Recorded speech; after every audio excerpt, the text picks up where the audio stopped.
All right, here we are. We're back here again in the basement. It's another week gone by, another week and a half to be specific. We're back down here. It's August 30th now.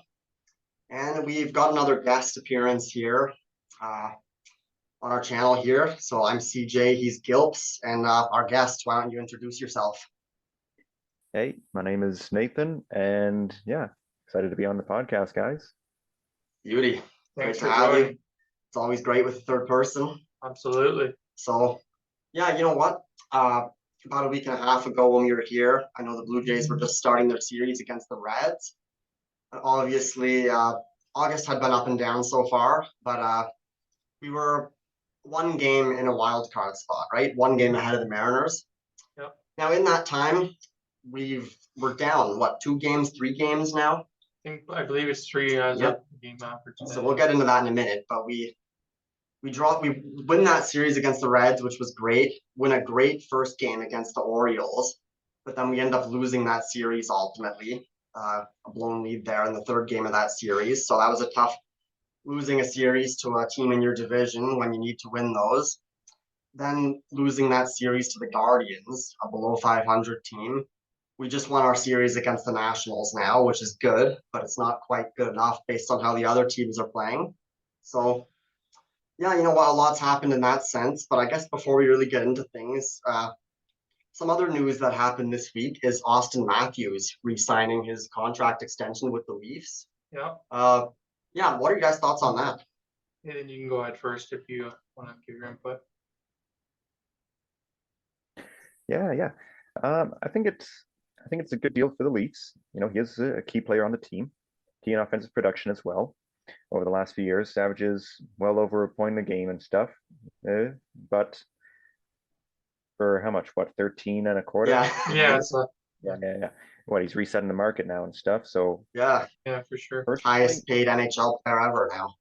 Yeah, personally, I think it's maybe a little too high to reset the market with that. Maybe something along the lines of maybe about 12 would have been good enough, because although he's putting the numbers on a stat line, what's he showing other than that? All right. They've made it exactly. Not really getting things done in the postseason, in the playoffs, or carrying the team when he really needs to. What do you think? I'm with Nathan, man. I think it's a great deal for the Leafs, but at the same time, the price I think was too high for the amount of years that he signed. Yeah. For, Now, to be honest, I don't really know what to think of it. Like, obviously, earlier this spring, I was saying I thought for sure he was going to want to go to LA as a free agent, just because the Leafs weren't going to be able to give him the amount of money that he wants, and he would love being in LA, closer to home, in the spotlight, Hollywood. I guess he likes partying with Justin Bieber too, though. You can do that in Toronto as well. But yeah, it's just funny. He highest paid NHL player of all time, and yet somehow it still kind of feels like it was a steal, because it's like he could have probably gotten a lot more if he wanted to. That being so it's okay for the Leafs. They're in a tough salary situation. They're only paying since his contract was already so high, it's only an extra 2 million.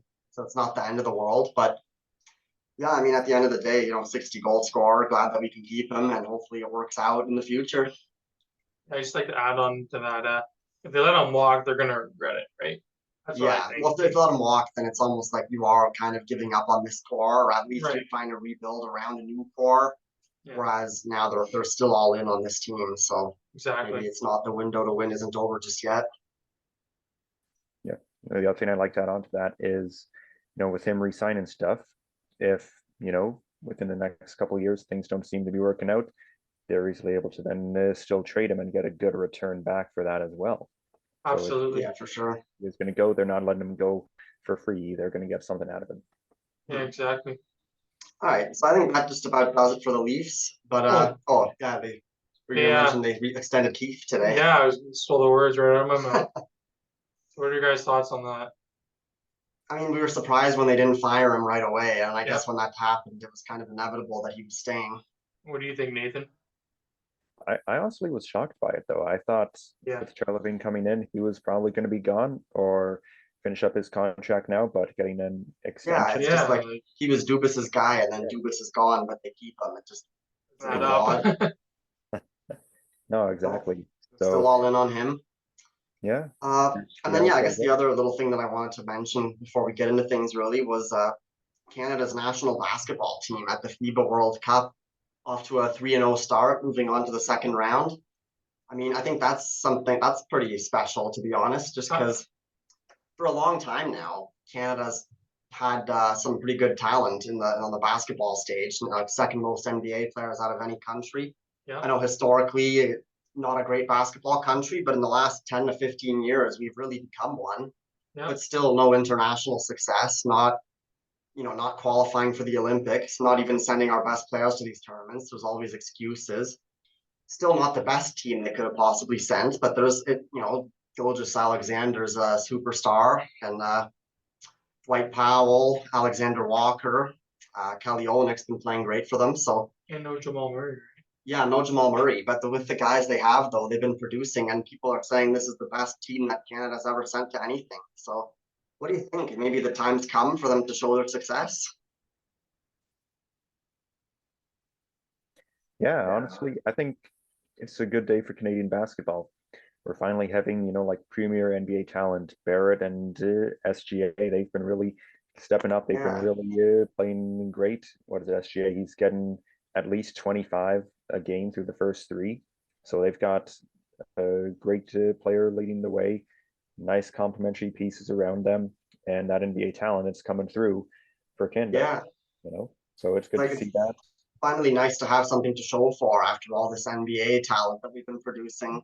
So obviously still a long way to go, but they're off to a pretty good start, beat some pretty good countries, including France.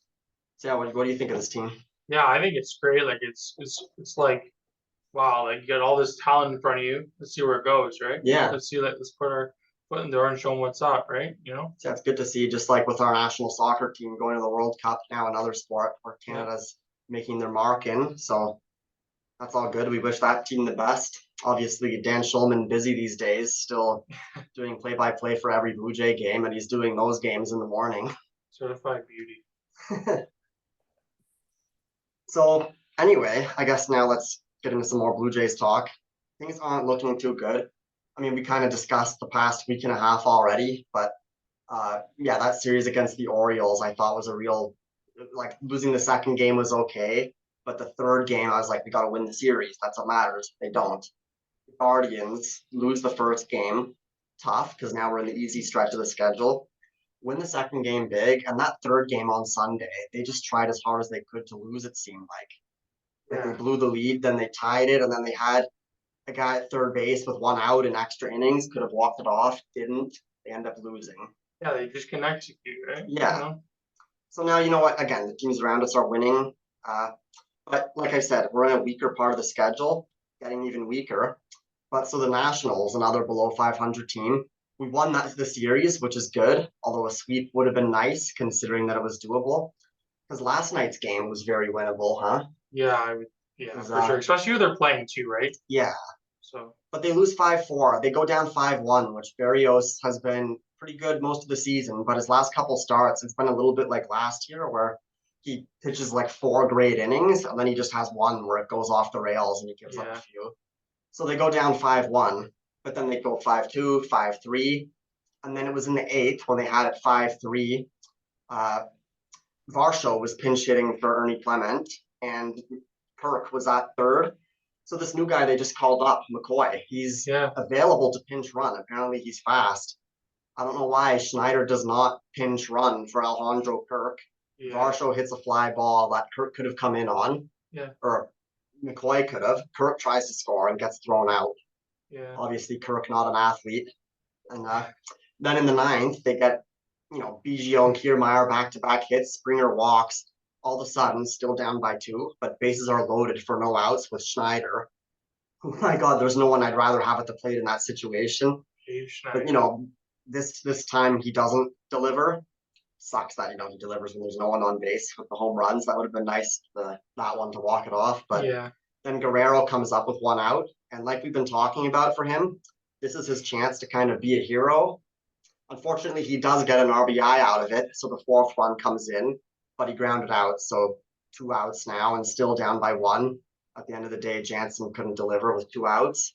But either way, like, despite the opportunity they had there in the 9th, they cut it to 1. So had they scored that run where Kirk got thrown out, that would have tied it. that would have made a difference in like the outcome, right? Yeah. Yeah, like seriously. So bottom line, like obviously it's been a rough week and a half, and they've just been stagnant, right? For the past month, like they've been in a wild card spot pretty much the whole season, with the exception of May and like early June there. And the thought of missing the playoffs, I never really considered it. I said they'll get in one way or another. It's just a matter of like, do we want that? No, we want something better. Yeah. But obviously, after this past week and a half, the thought of missing the playoffs, I think after losing the Guardians series, that's when the thought of missing the playoffs, it's like, you know what, this is actually a reality. Like there's a more than a 50% chance that this team will miss the playoffs after everything that we've hyped up about them. What are your guys' thoughts on the idea of potentially missing the playoffs? Yeah, like there's what, about just around 1 month left, 30 games or so, give or take. Yeah. Hard to And believe. they keep slipping back more and more, it seems, each week and stuff. And they're dropping. Yeah, I'm concerned, honestly. They've had 2 series against the Orioles, and they've only got 2 out of those wins. And I think they've played them, what, 7 times in that span? yeah, and Yeah. obviously the Yeah. struggles against their own division have been a major issue. Key games against them, the Mariners, they're dropping series here left and right that they need to be winning this time of year and stuff, getting ready for playoffs. So they're able to pick it up to get into the playoffs. I'm not liking it at all, but Yeah, I'm a little on the fence here on hope and stuff. Either way, it's not looking yeah. too good, but I'm And still the holding past on. month, like overall in August, like they're one game above 500 when all is said and done. But yeah, it's just like they've had their chances where it looks like they're going on a run, then they lose a couple series, then they win a couple. But at the end of the day, like you're playing 500 in the month of Yeah. August, the teams around you are continuing to improve their records. So we're here at 12 games above 500 now on the season as we head into September, which I find it actually crazy. It's hard to believe there's still a month left in the season. It feels Yeah. like after what we've gone through the last week, it's like we're all hands on deck in the wild card race, like as if there's a week left. You remind yourself there's actually still time. Yeah. So I don't know. What do you think? Do you think they can still get in, or if they don't, what are your thoughts? So my main thoughts are it's gonna come down to this. Wild card race. It's gonna be between the Jays, Texas, and Houston. One of those teams is not gonna make it. And let's hope the Jays make it. And Texas and Houston can do whatever they want with their season. But Yeah, as Dan Schulman says, quoting him right here, every series matters from the beginning of the season I know. right to the end. So And, then, it's gonna come down to those 3 teams. Those are and my some thoughts. people just don't understand the urgency. Like losing that Orioles series, I'm like, this series could be a turning point in the season in a bad way. Like this game, that third game, they had to win it. They blew a lead, they lost. And people are like, "Oh, it's one game. What are you talking about?" The one This game can make a chance." I'm like, difference. yeah, it's a pretty Right. big momentum swing losing that series versus winning it. Right. Now, I mean, yeah, like I'm seriously considering now the thought of missing the playoffs, which I mean, I guess the season's been a little bit disappointing either way. It's just, missing it as opposed to giving yourself a chance at least. It's a pretty Yeah. big difference. But you know what though? I have to remind myself, like again, still a month left in the season, and it's actually still very doable. Like, Yeah. It's not like not doable, like right? look at the schedule, right? Yeah. Obviously, losing the series to the Guardians, they should have at least won that series. And then, winning 2 out of 3 against the Nationals would have been okay. But looking ahead, we have Colorado, Oakland, and Kansas City, the next 10 games. Again, it's always easier said than done. But like ideally, we want to sweep at least 2 of those series. That's what I'm saying. Like if you're At looking least at one for sure. those 3 teams, you want at least win Yeah. 7 to 8 games, right? And again, it doesn't mean that they will, but they need Yeah. to, right? And they're Yeah. easy games to win. For the most part, they've done well against those teams this year. They beat up on them. I know Yeah. they lost one game to the A's. That was the only game they lost in that series, though. Yeah. They lost one to the Royals, right, when they played them in the first series. Yeah, but I think like now you gotta go. Mhm. You gotta go. So what do you think, Nathan? Yeah, honestly, I agree. They've got some games against some of the bottom teams in the all of Major League Baseball. They've got to win those. They can't be Yeah. dropping games. Yeah. They're You 3 know games what? back with very few left to play. Every game Yeah. matters. Every game is basically going to be the determining factor of are you in or are you out. If you drop a Sure. game, And let's say we win 8 out of 10 games down this stretch. The next 10 games, we win 8 of them. There's no reason for them not to. I think it's very realistic. But if they win 8 out of 10, they're back in a wild card spot. There's no way that all 3 of the teams they're facing will also win 8 out of 10. Right, but you can't always like look at it that way. You got to be like, let's play baseball Yeah, for a minute and let's just play baseball and win, and don't think about just winning. You know, you control what you yeah, can control, that's right. and by that, just like one series at a time. Like let's Absolutely. sweep this series. Okay, let's sweep that one. You know, like they could sweep both the Rockies and the A's, and then win 3 out of 4 against the Royals. Maybe they sweep 4 out of 4 against the Royals, then it's a little more breathing room maybe against the A's or the Rockies. But bottom line, like they can't lose any more than 2 of those games. There's no excuse for them to, right? Right. Let me just rephrase what I said. They got to win every series as much as they can. Right. Yeah. Like that should be their goal, right? Don't worry about the other teams. Just win right. 8 out of these next 10 games, maybe 10 out of 10. Yeah, that would it's be doable. it's doable, and let's see if they can get it And done. you're right back into a good spot. Yeah. So yeah, I mean they could still very well win like 91, 92 games, even though they've only got 73 right now. You know, 28 games left. If they win 18 of them, so they go I guess that would be 18 and 10. Yep. Again, very doable based on the schedule. It'll put them in a good spot. You know, exact same record that they've had either last year or the year before. And it's kind of funny that now that's what we're hoping for. And earlier this season, we said like, no, they need to win 96 games, 100 games. But, you know, at this point, we got to accept that they're just not as good as we expected them to be. So now we're just hoping if we can get to the position we were in last year. I noticed after the game today, caught most of the game after work, and Brandon Belt said like he was in a similar situation when he was with the Giants, right? They're a wild card team, won the wild card, and they went on a playoff run and won the World Series in Both times 2014. they won, right? Both times they won the for a wild card team. But that just shows you that the Jays can do that too, right? Or they won in 2012 too, right? Yeah, but I was referring to 2014. Yeah, and Belt was there. Yeah, exactly. Yeah. So, and then again, I'm talking about Belt. Actually, I know he missed today, and yesterday he wasn't available, but some back issue or he's something. been hitting pretty consistently. Like you've been saying, like he's not hitting the home runs we expected. His average is only decent, but he's getting on base a ton, and it's pretty respectable based on the the way that the team hasn't been as good overall as we expected. Right. But yeah, I guess overall, like let's say they don't make the playoffs. Going into next year, what do you think actually needs to change, or what should they improve? The roster looks so good. How do you actually improve it at this point? I think part of it is on the players themselves actually showing up. Guerrero, he's played okay so far and stuff, but when you look at his year by year, 2021 was his like best year, and since then he hasn't been able to reach that high and stuff. He hasn't been able to reach last season's high. And there's been other players too. Yeah, and Chapman. Pardon? Yeah, like Chapman, and then Kirk, who did well today, but obviously like Jansen's been the better of the 2 catchers. Kirk, after last year, we expected him to have a big offensive year. It's on the players to show up. The pitching staff, Manoah, he was supposed to have a big second year here and everything, and he's gotten sent down twice now, and he's not been good at all. So it's on the players to show up, but it's also on management as well. I questioned Schneider after last year's wild card game, and I still question, some of his coaching decisions today and stuff. Yeah, so for sure. I think maybe it's the right players. You just need a different voice behind them. Maybe you need to pick up the players a little bit. I don't know. It's partly on everyone right now. So if they miss it, you might need to take a look at what have you done. Yeah, for sure. I mean, we question Schneider all the time.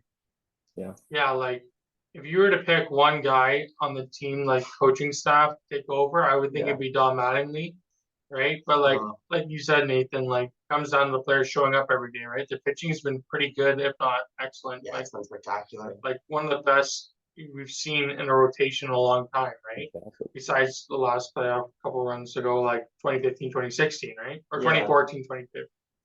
Right? I think 16 they had they had great pitching, and this year's comparable to that. Exactly. I missed the years there, but yeah. So it's like you said, it comes to the players showing up, right? Yep.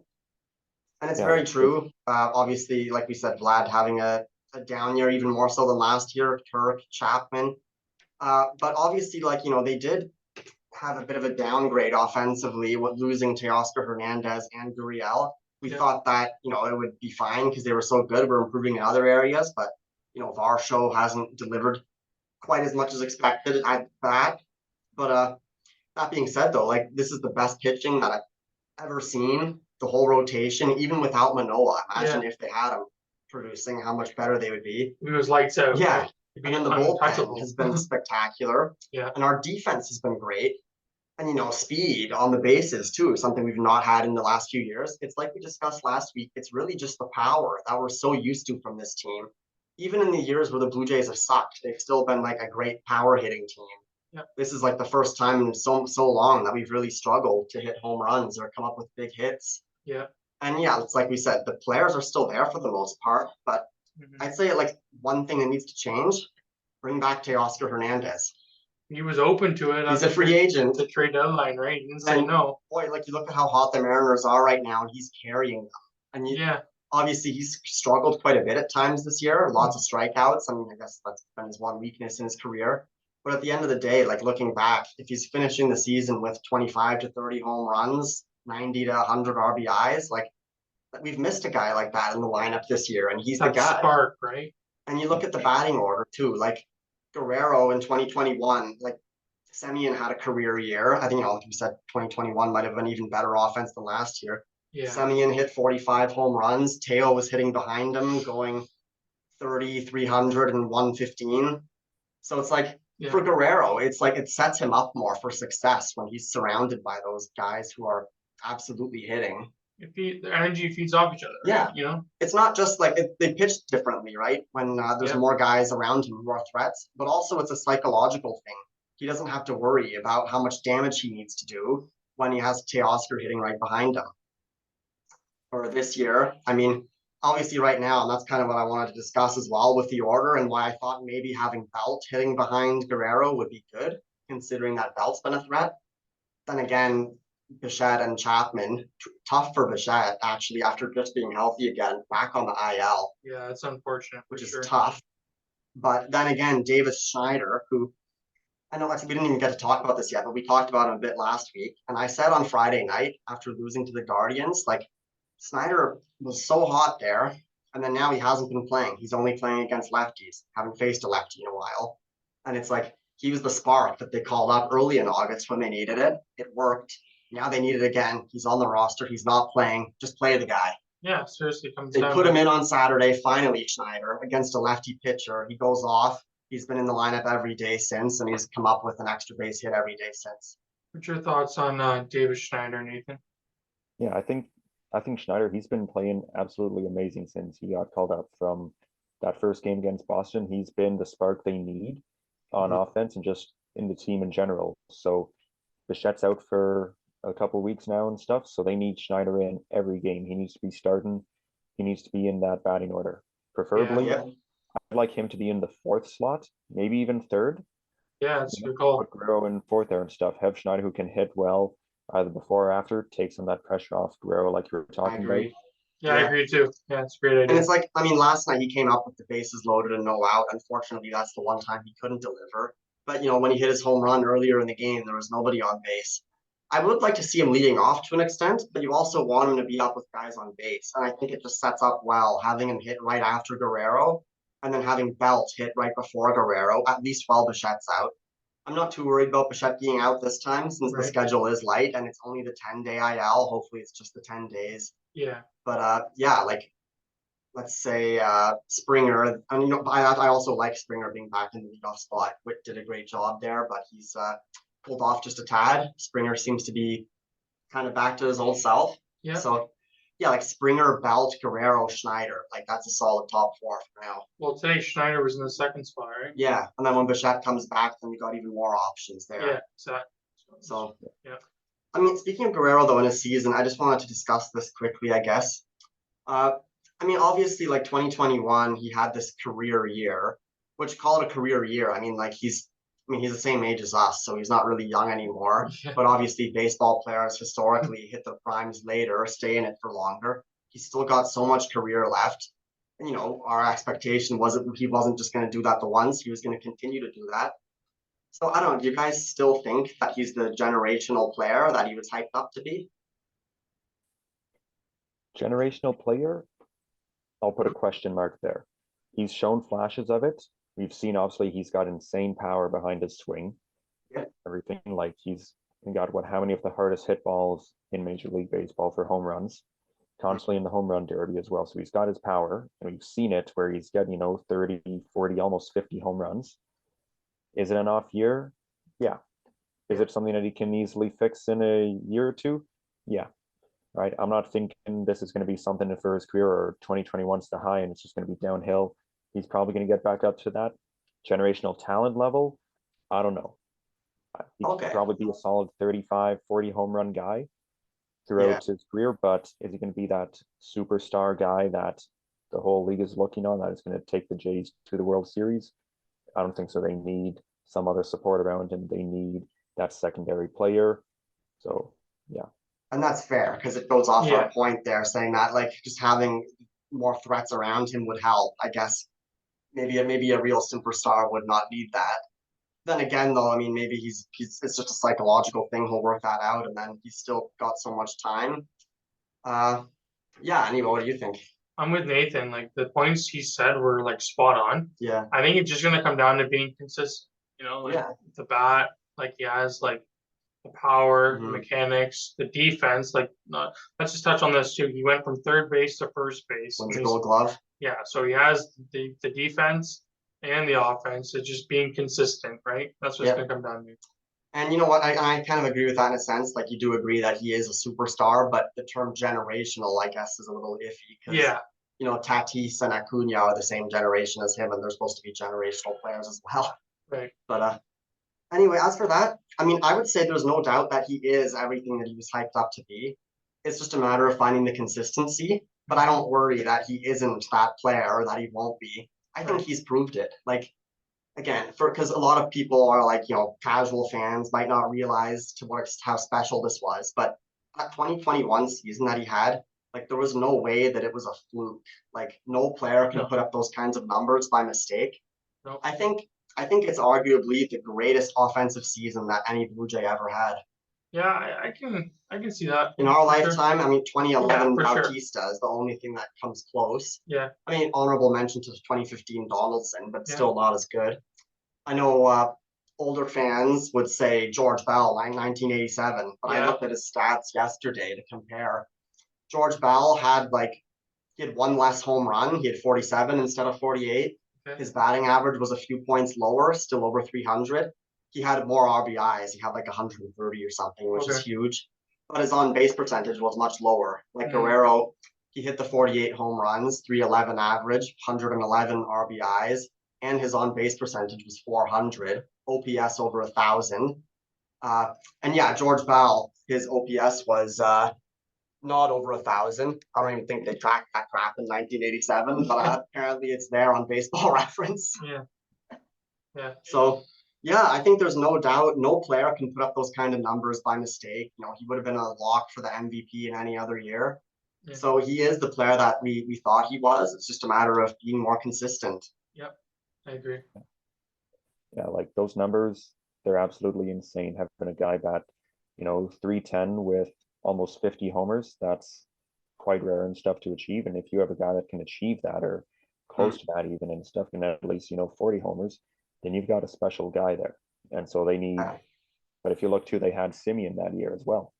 Yeah, true. And Simeon, he hit the 45 home runs, but Yeah. like again, talking about how good that team was, he overshadowed what a great year Teo had, hitting 296 with 30 home runs and 116 RBIs, leading the team. Now for Teo, like that was a career year. I don't think he's going to match those numbers again. But the streak that he's on right now, though, shows like he's still a very dangerous hitter and he's a guy we could use. So yeah, obviously it's tough not having him, especially with Swanson being on the IL right now, another guy that's gone down. And has been good out of the pen. Yeah, he's been great, and hopefully he's back in time for playoffs if we get there. Obviously, he's had a great year, and I'm not too worried because the bullpen's been deep enough that I think they're fine without him. But I mean, at the end of the day, like he's the guy that we swapped basically 1-for-1 for Hernandez. Yeah. At the time I said it, and I'll say it again, I wouldn't do that trade. No. So Yeah, everyone has their opinion. Everyone likes the trade or dislikes it, right? It's hard Yeah. to say, like, is one's an outfielder and one's a relief pitcher.